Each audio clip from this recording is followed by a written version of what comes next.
Hey everyone, today's video is going to be on outflanking. And if you're like me, you're probably going to be like, oh, outflanking, it's just casually walking over, winning a pawn. It's like, all right, we're not a big deal. In reality, it is a massive deal. It's usually more important than, say, like winning a knight, winning a bishop, winning a rook, sometimes even winning a queen, because these positions often don't lead to like white has an advantage. It's usually like mate in 20 or something like this. Yeah. So in a position like this, what does the computer say? Oh, yeah. Yeah, mate in 15. So you win a pawn. Technically, you win a pawn. You're just winning a pawn with checkmate. So, yeah, obviously you're not just winning a pawn, and we'll get to that later. Now, what makes this so powerful? And I've identified 4 reasons why this tactical motif, this like king and pawn endgame tactical motif, is incredibly powerful. Now, the most important thing I'm realizing is this. This pawn here. This pawn here is weak, right? Well, why is it weak? Because there are 2 squares it can be attacked from. So white's king can come in and attack from here or here. Got it? So there are 2 squares it can be attacked from. There's only 1 square it can be defended from. So if black's king not having enough time, it can only be defended from 1 square. And we see the idea over and over again. So we walk in. So black's like, well, you're not attacking it yet. I won't defend it yet. And now we attack it. Whoops. We attack the pawn, not the square adjacent to the pawn. We attack the pawn. And black defends it. And this is why the 2 squares are so important. You can attack from 2 squares, but you can only defend from 1. You just maintain the defense and wait. And what does black do?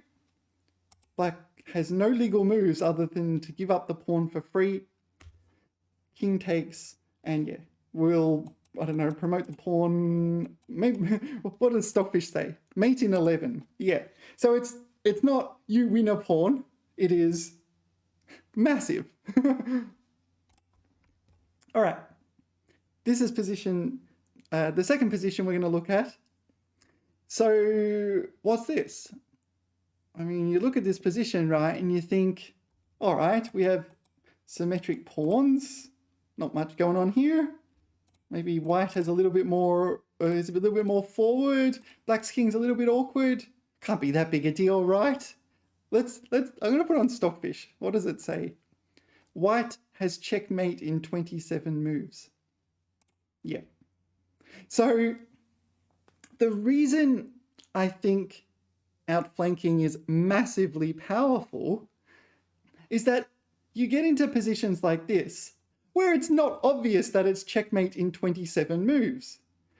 Like, have you ever been in a middle game or an end game where you have a significant amount of material, but it's still kind of hard, and you win all these, you win this material in the middle game. Maybe you spent a lot of time studying tactics and it's like, oh, I can win a pawn, or I can mess up my opponent's pawn structure or something like this.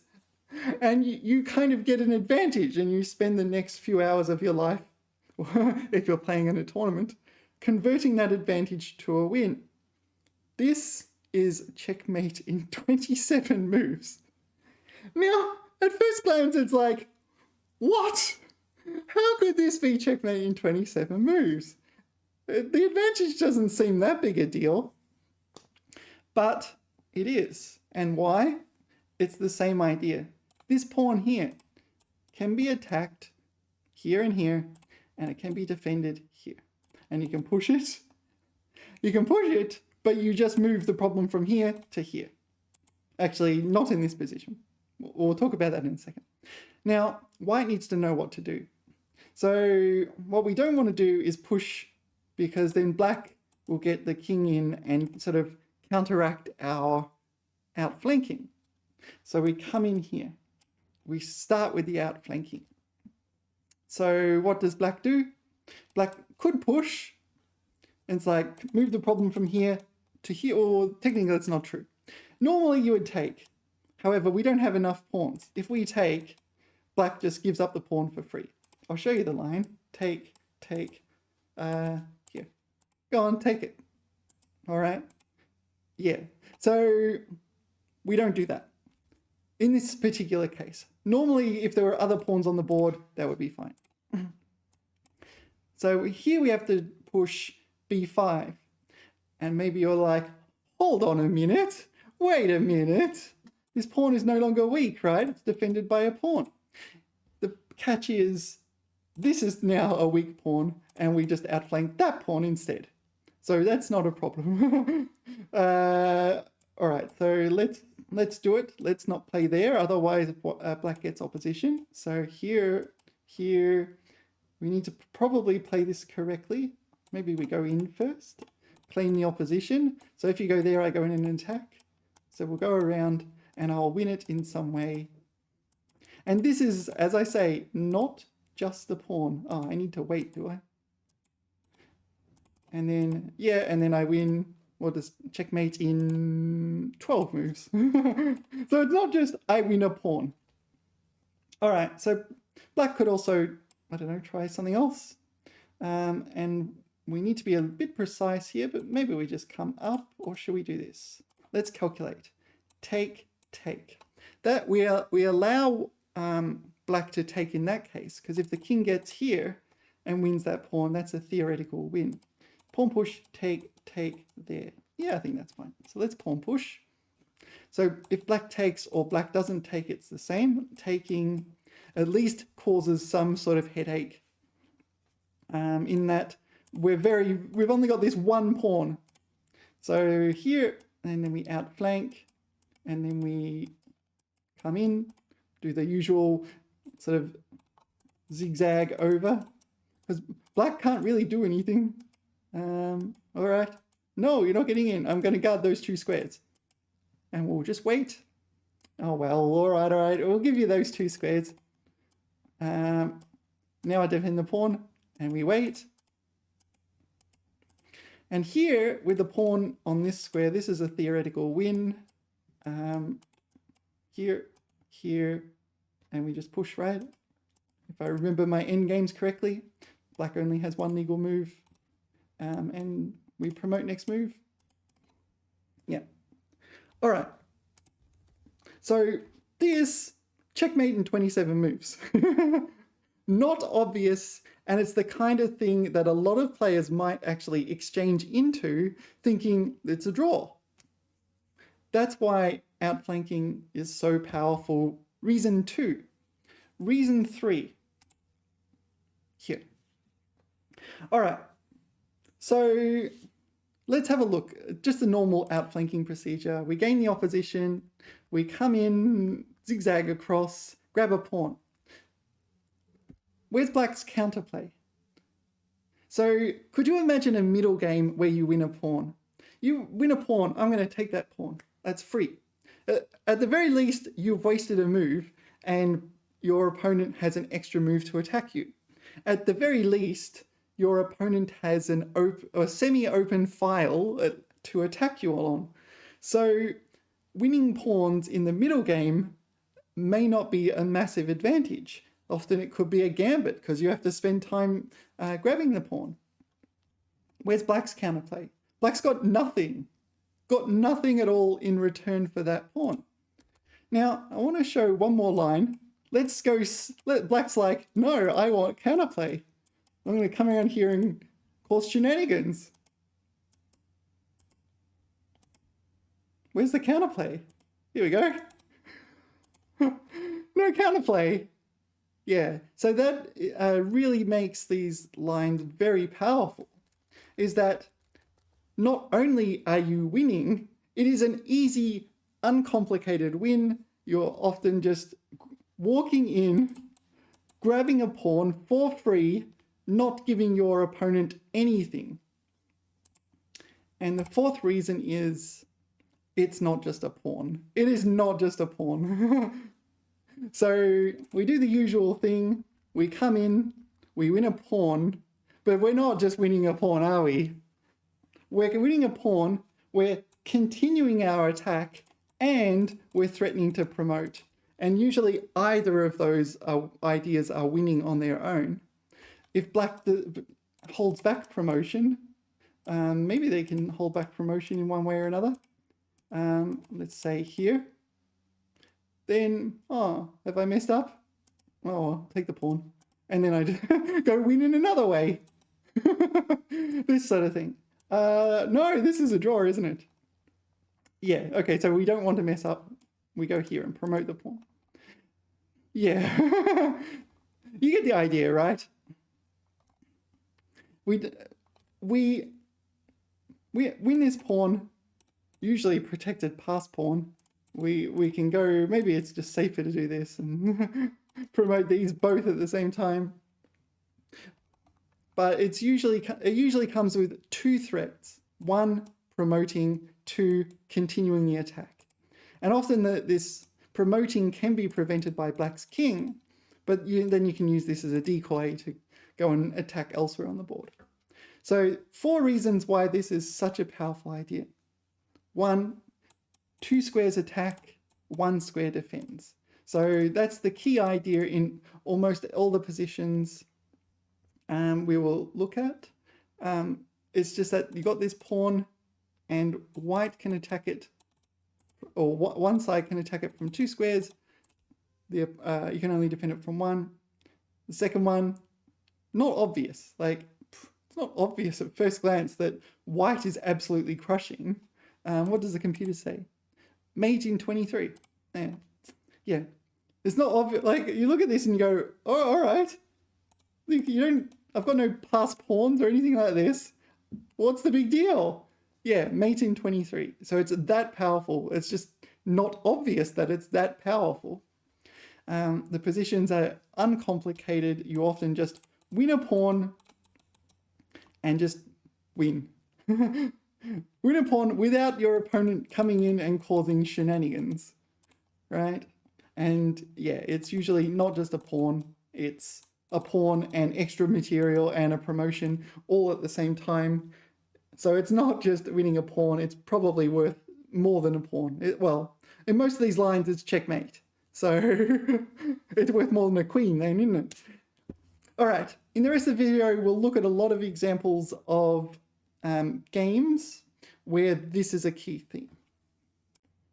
So here's our first example of outflanking in action. This is a fairly typical game.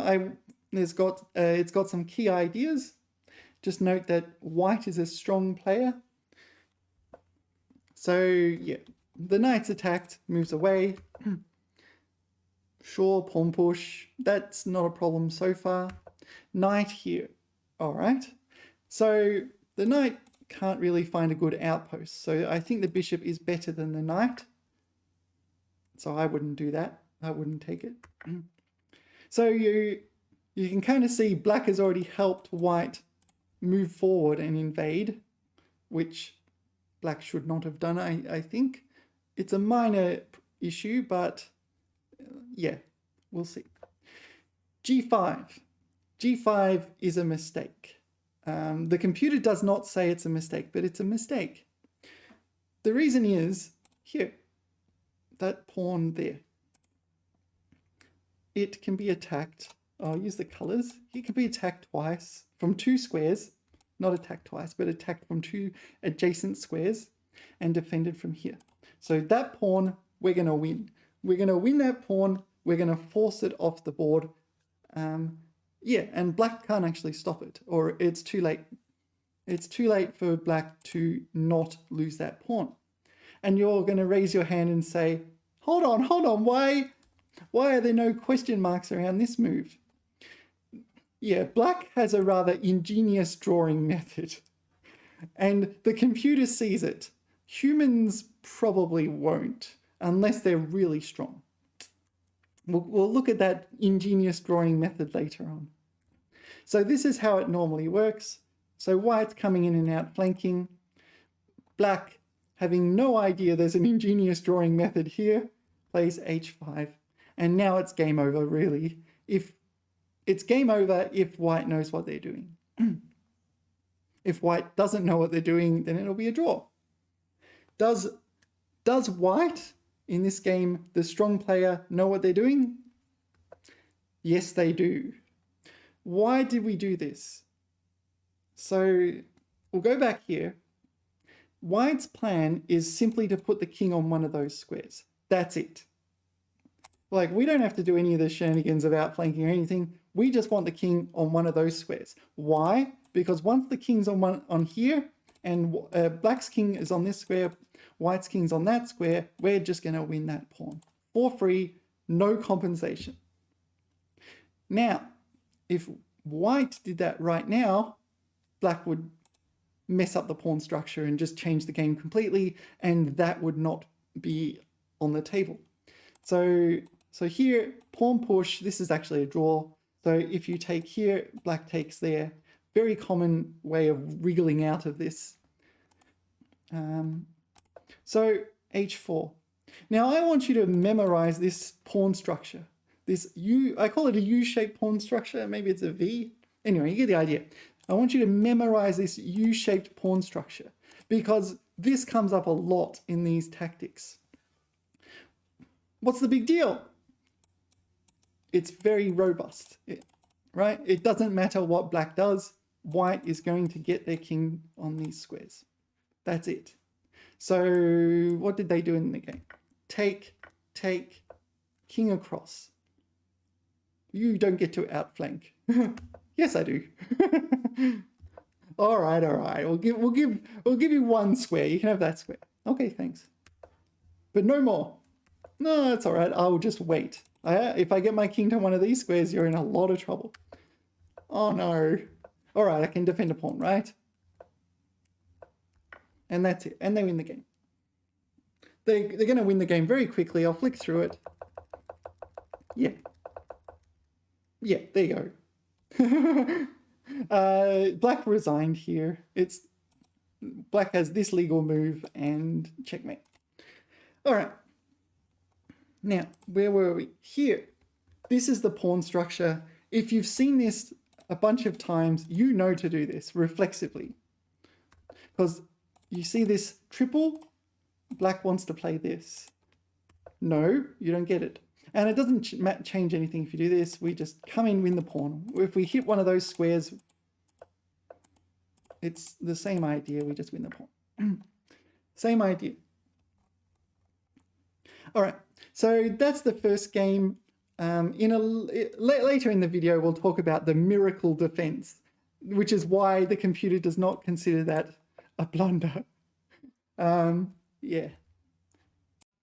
There's a key idea in games that involve outflanking, and we'll look at it here. You just must know this. This is not optional. So it occurred in this game between two strong players. I note that black is a grandmaster. Black here played g5. g5 is a blunder, and we know why it's a blunder. Sometimes grandmasters, like in this blitz game, for example, make calculated risks. Maybe they're just assuming white will not see how to win this, and guess what? White did not see how to win it. We know how to win it. We play h4, getting this robust pawn structure, the U-shaped pawn structure, and we outflank and win, and it should be pretty uncomplicated. Take, black here. This is the spot where we can go wrong. We have a choice. Do we go here or do we go here? One works, one doesn't work. One wins, one's a draw. What if we go here? This is the draw. This is the mistake. And it's just black gets the opposition and you have no free moves. If you had a pawn here, you could waste a move. You do not have a pawn there. So you move here, black moves here, you move here, trying to come in, move here. So black can't come in because the pawn's there. So what if we go here? Oh no, whoops. No, you're losing. Yeah, so what happens in these positions is you just get this repetition and you get a draw. That's a mistake. And you see that mistake all the time. We need to go off to the side. If we get to this square, we're fine. Get to that square, we can come in and win the pawn. Black's going to go, no, I do not allow that. And we go, I have the opposition now, not you. So we kind of wasted a move. So we could have gone directly to this d4 square, and instead we wasted a move going c4, d4. Why? Because black has to yield. If you go there, I just win the pawn and win. That's pretty easy. And you go here, and then I go here, outflank and win the pawn. And that's that. All right, so this happens a lot. Do not give your opponent the opposition if you have any alternative. Yeah. So sometimes you can get away with it if you have a free move and just can push a pawn and win back the opposition. Sometimes your opponent forces it. Your king's already on this square and they go here. And hopefully you've got a spare move, a pawn to push, and then you can get the opposition. But yeah, a lot of games end like this with the repetition and draw. You need to calculate this in advance in a lot of lines, and we'll see this in a few of the games that we're going to look at. Our next game is this blitz game. It contains a really instructive element I want to discuss that comes up a lot in these outflanking positions. Now, normally white's king does not start on this square, but still, it's the same idea. Here, black has already lost, but plays c5 and chooses the method of their loss. So, what do we see? We see this pawn here, we see that pawn there that can be attacked in two ways and defended from one. We're going to aim our king at those squares and we're going to win. That's it. That's all we're going to do. We're going to win the pawn, win the game, and that's it. And what does black do? So, I don't know, let's go over here. No, we don't want you to get in here. So let's go here instead, actually. All right. No. Now, what does white do? Black doesn't let them into these squares. White does something incredibly important in very many of these outflanking games, is doing nothing. You do nothing. So a lot of the key ideas revolve around Zugzwang. So you just do nothing. Sooner or later, black will have to let you in. You just ignore anything black does until they let you in. So it really doesn't matter. You can pawn push, you can pawn push, you can take. You probably won't want to ignore that. You capture back. But you get the idea. So let's say black tries to make it as complicated as possible by pushing b4. What do you do? Well, you quickly look and say, okay, if you take that, I can recapture. If you take that, I can recapture. If you take that, I can recapture. If you take that, and then take that, it's fine. If you take that and then take that, it's fine. All right, I do nothing. I just wait. And black's going to be like, oh, all right, I still can't move my king. Let's just make a move. What do? Nothing. We do nothing. We just wait. And black's like, oh, all right, what do? I better make a move. And yet again, we do nothing. If we get our king onto one of those squares, we win this game. It's that simple. And black's like, uh-oh. Uh-oh. All right. We got our king onto one of the squares, did we not? And now we're going after the pawn, so you better defend it. And because the pawn can be attacked from two squares and defended from one, yeah. And then you give up the pawn and you win the game. So lesson here, Yeah, that's what the game white played in the game. Not a good move. Here. So lesson 1 was the art of waiting. So basically this is a Zugzwang tactic. You're waiting for black to move the king away, and in the meantime black uses up all their pawn moves and then moves the king away. And so you need to be a bit careful about captures and so on. Make sure that you do not lose this pawn here. And that sort of like, so if you capture this sort of thing, that can change the whole dynamic of the position. And we're no longer talking about outflanking and winning this pawn. We no longer have this issue here. If this pawn is gone, so the pawn guards that square. So that's critical. So we do nothing. We do nothing and we just wait for black to run out of pawn moves. And when they run out of pawn moves, they lose the pawn, they lose the game. Yeah, this game contains key themes in which you need to master outflanking. Now don't stress about the question marks. Both sides played a whole bunch of imprecise moves. This is the move we want to talk about. Now, we will see immediately that, look at that. That pawn can be attacked in 2 ways, defended in 1 way, right? So we know what to do. We're going to come in and we're going to walk in and take that pawn. Now, white's like, I don't like that. And maybe white's also knows how to outflank and goes, oh, I don't want to be outflanked. Maybe I will go after this pawn. And black just goes, all right, go after that pawn. That's fine. So these pawns form a nice little barrier there, don't they? So take, and what? There's a queen in 4 moves. Yeah, so this is crushing.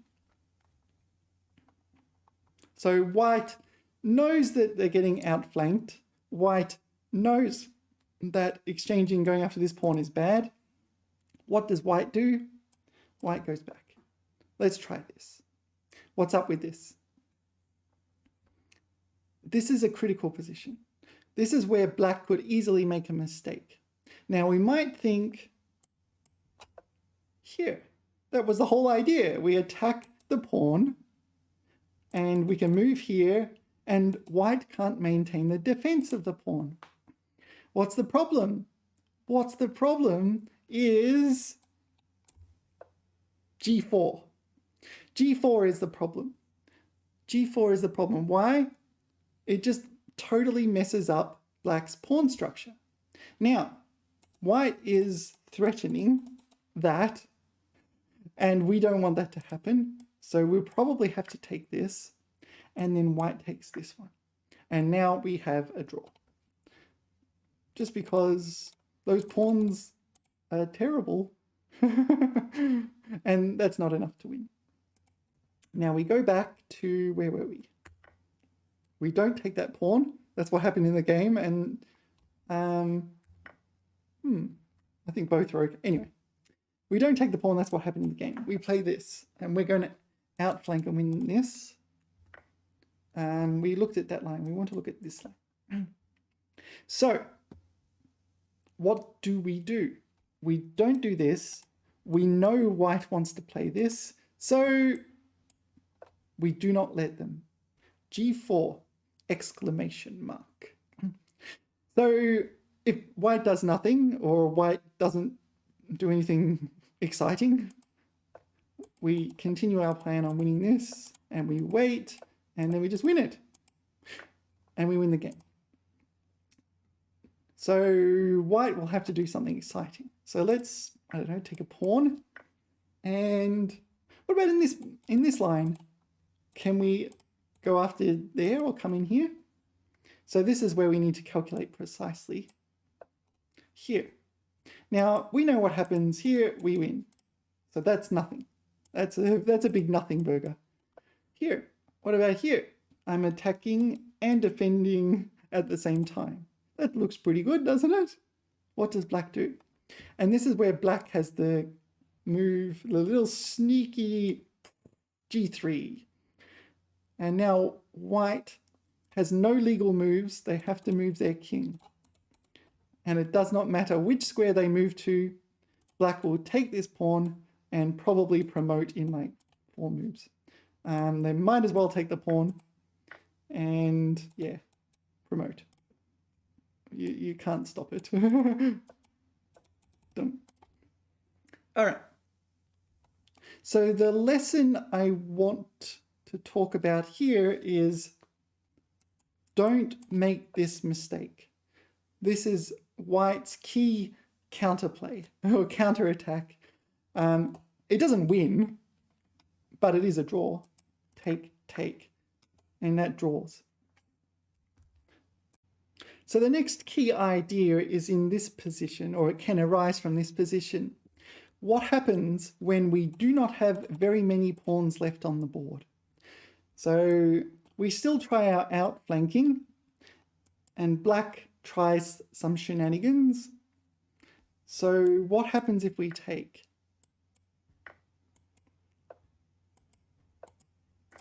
That. Now this is a theoretical draw. What went wrong? Where did we go wrong? Here we took this pawn. And we're down to our last pawn. And sometimes one pawn is not enough to win. Sometimes it is, sometimes it's not. If this was one file further up in black's camp, yeah, it would be enough to win. But after this exchange, this. So this is a standard kind of abandon the pawn, and black just chills up here, and whenever white takes that pawn, black plays here and achieves a theoretical drawn position. Hopefully you know how to draw that. I don't want to go into how to draw that right now. So here, do not take that pawn. Pawn push, you come in and win all the same. You win this pawn instead. That's fine. So here we are in another position where the outflanker can make a mistake. So black has just played pawn push, question mark, question mark. We know what to do, at least in theory. We're going to pawn push and get our king to outflank and win the pawn in some way. Now, we need to do that without giving black counterplay. Now, what's the problem? The first trap we might walk into is this. That makes sense, right? It looks logical. Unfortunately, black has this brilliant move here. And it's like, wait, what's the problem? That's defended, that's defended. And even if you take both, I'm still coming in right. So let's move here. I don't know, come in. Let's fulfill our plan of outflanking. Unfortunately, black, take. Now, black has changed the situation. Uno reverso. White is not outflanking, black is outflanking. Now, if white stubbornly insists, no, I am outflanking, black comes in and outflanks. Yeah, you don't want to be the first to go in here, because then your opponent goes in there and then you get the one. So black aims for this square. So if white goes in here, and then white will have to abandon the defense of the pawn. So white goes for that square. Black goes here attacking the pawn. So that pawn guards that square. So there's only one square to defend a pawn. Black goes here, and it's white that got outflanked. And now, yeah, black actually wins. So where did white go wrong? First of all, white went wrong here. This is probably still a draw, actually.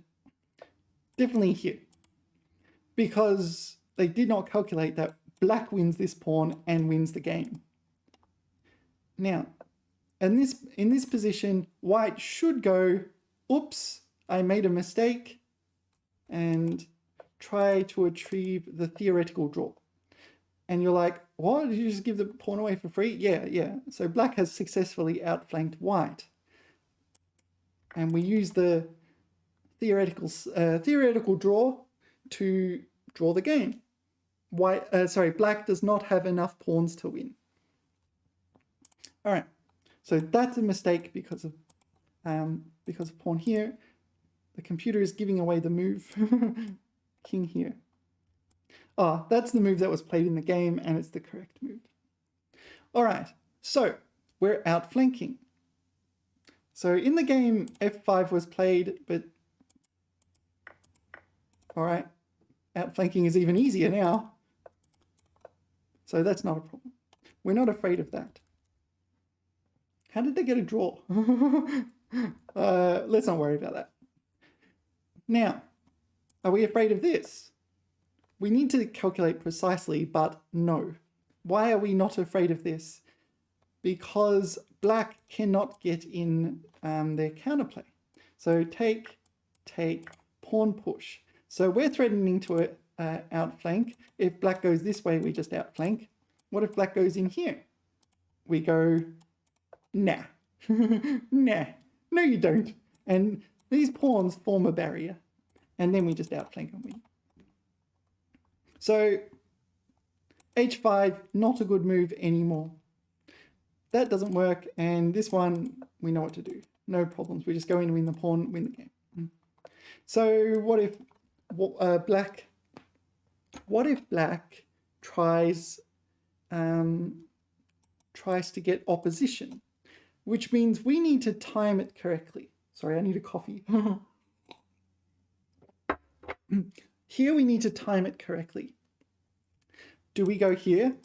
Do we go here, or do we push the pawn? One of those is correct. Only one of those is correct. So let's go here. Actually, this is the easiest one to eliminate because, yeah. Now what's going on? Black's causing too much trouble. So we don't want to allow black to do that, right? Here, we want to aim at this square. Makes sense? Is it a mistake or is it a good move? Let's go here. Pawn push. Yeah, that looks all right, right? We got the weak pawn. We're ready to infiltrate here, but we need to count because it really matters who has the opposition. Take. Now it's black to move. Black gets the opposition. White's like, no, I have the opposition. Black's like, no, I have the opposition. And this is a draw. And you need to see that from this position here. So here, you calculate those, and you calculate that black gets the opposition. So you need to calculate a few moves ahead here. So the correct move here is f5. I mean, black can do whatever. We can go to this square. Once we get to that square, it's fine. Now taking doesn't really, and black doesn't have time to do shenanigans. So we go here. And sure, you can go for the opposition, but I get the opposition, and you do this, and I do this, and I have the opposition, and win the game.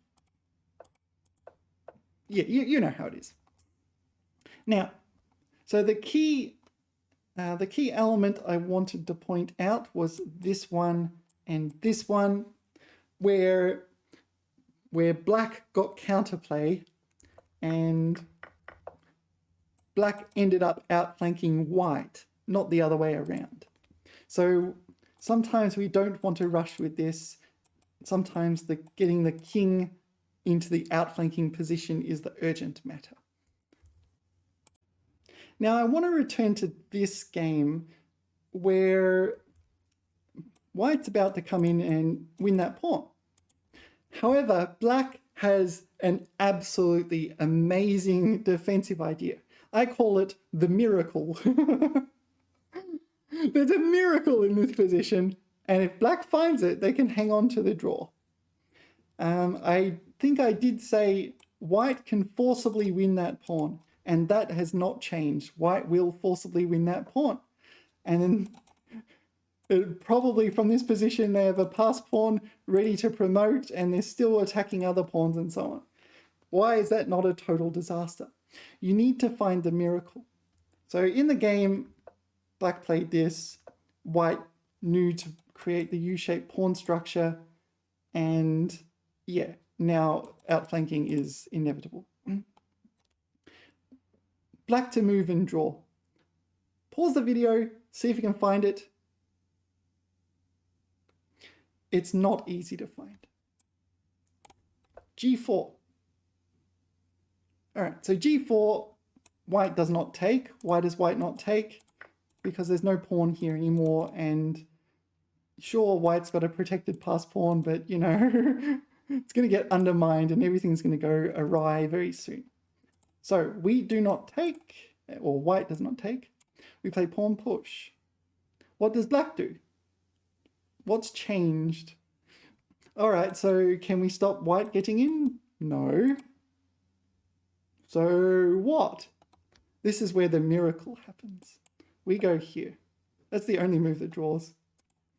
We go here, and Black sneaks away into the corner, and that's the miracle. White's probably like, wait a minute.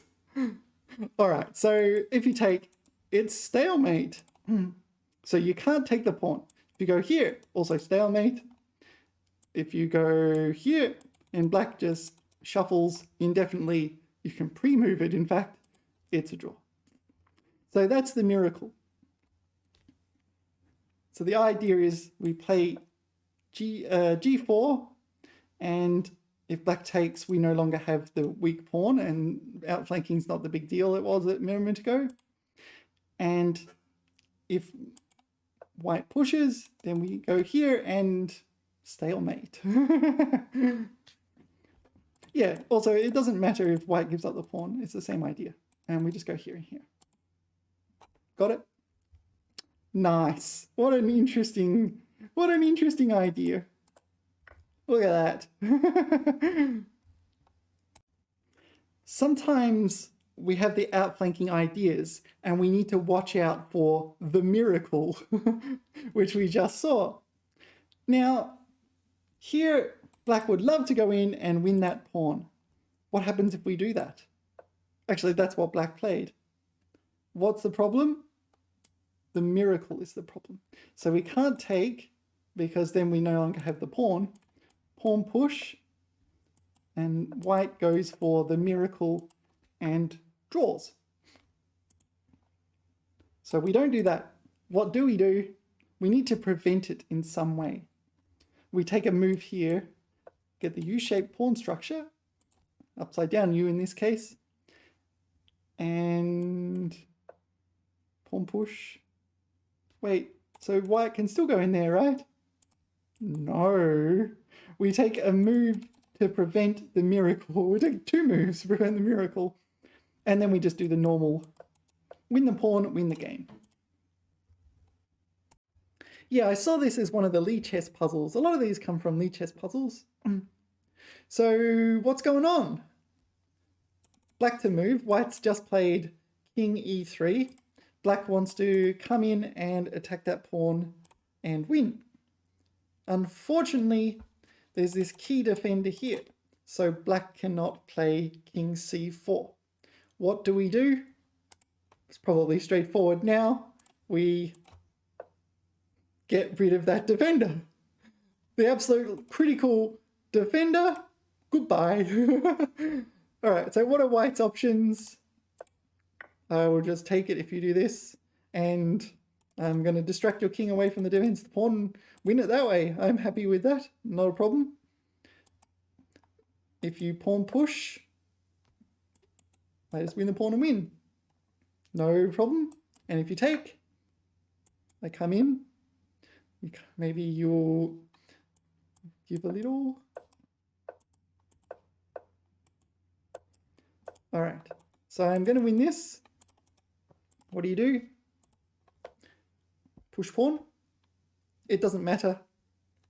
I can wait. Push pawn, I can wait.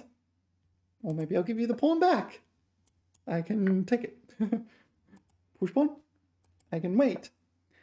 Yeah, and that's it. And then you have to give up. Give up the pawn. And that's what happens in these positions, right? We saw it in when we discussed waiting. Waiting is a key element in a lot of these positions. White just runs out of moves and you win the pawn. It's that simple. So here,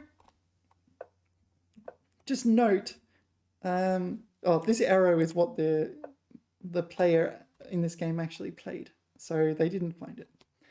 Outflanking is so massively powerful that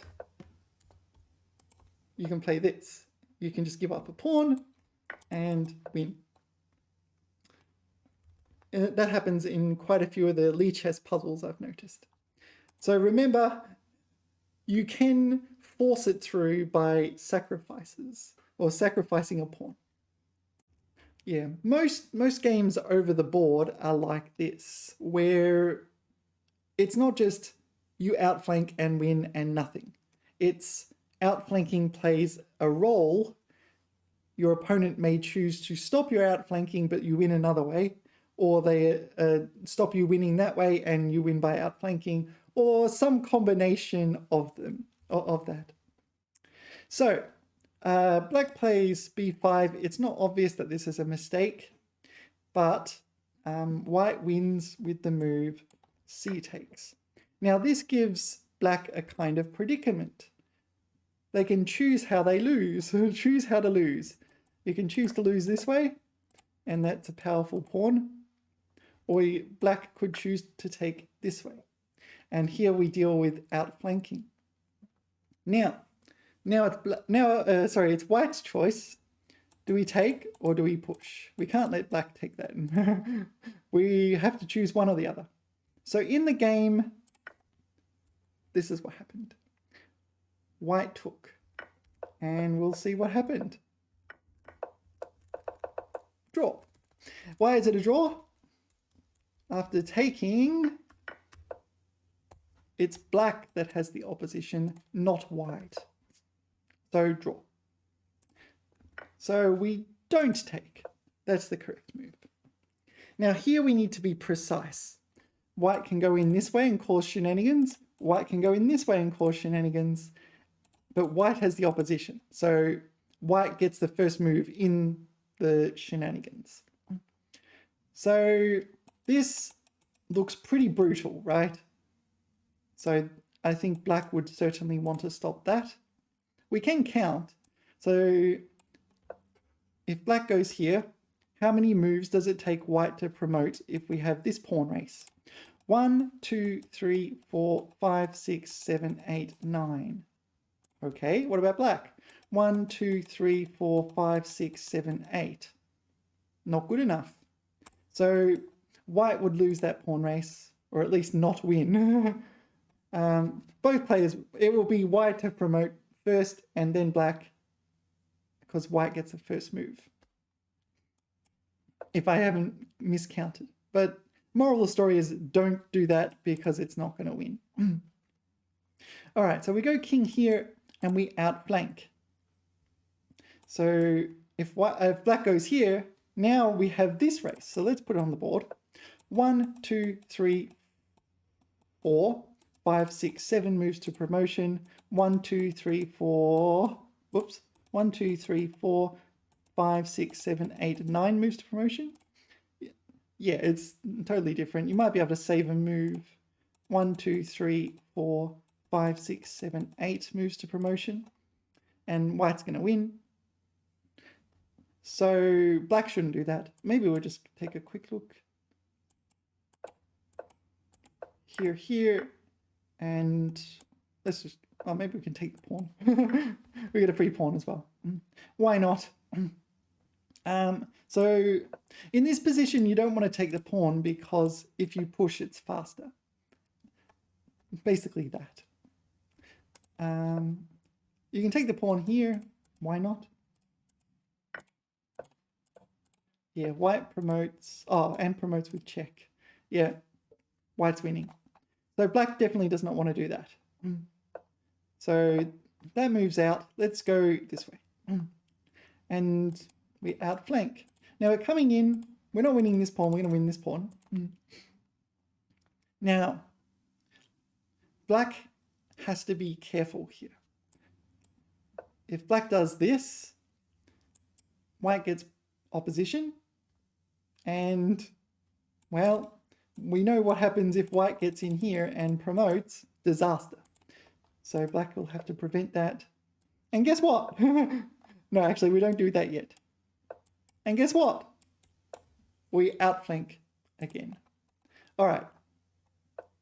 So black should not allow white to get opposition. Black should not allow white to get opposition. So black should go king c7. Now, if white does this, it's a blunder. It's a draw. Black has opposition. And that's it. Whatever you do, I copy. Don't do that. What do you do? Sorry, here. What do? You actually do pawn push, which is one of the ideas. There's outflanking and we create trouble elsewhere on the board. So take, for example, like if you don't take, then I'm going to win that pawn and that will be a total disaster. So take, and what's the idea? The idea is we just win the pawn race, right? 1, 2, 3, 4, 5, 6, 7 moves to promotion. 1, 2, 3, 4, 5, 6, 7, 8 moves to promotion, and white moves first. So we just win the pawn race. So what can black do? Can black try and stop it? Not really. They just lose this pawn race.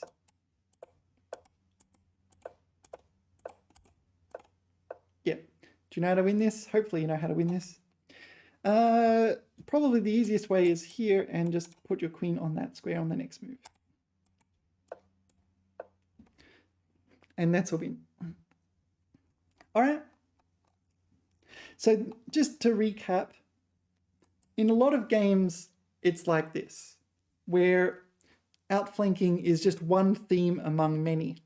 We might win through outflanking, but the opponent might realize our outflanking is on the board and choose to do something else.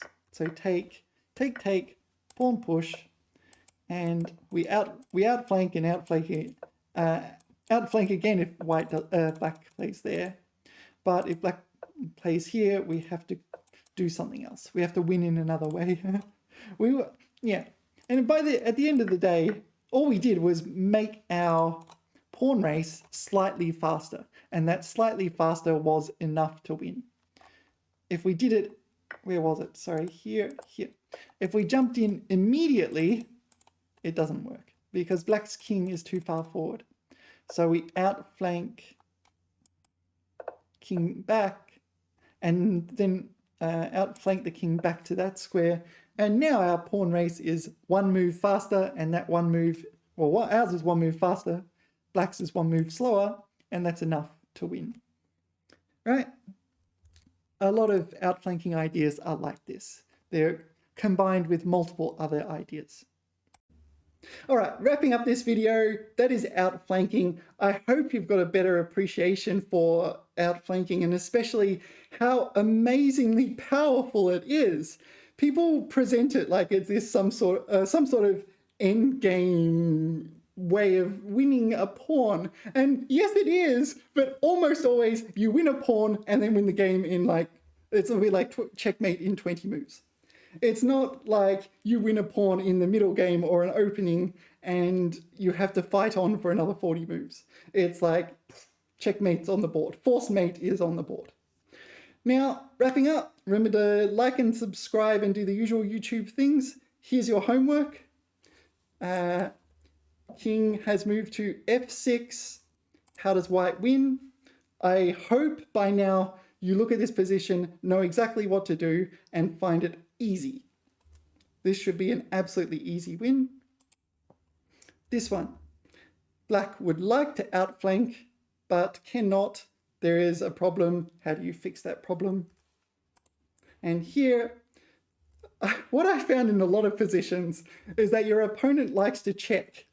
And this happened, I think I've seen it 3 or 4 times now. They give you this check and you go, thank you, I win now. How does white win this? That's your homework. 3 puzzles, 3 exercises. Please leave your answers in the comments. And I am also writing a Lichess study, preparing a Lichess study to accompany this video. And if I finished it, it will be in the show notes of this YouTube video. Okay, let's call it a video. Thank you for watching. Bye-bye.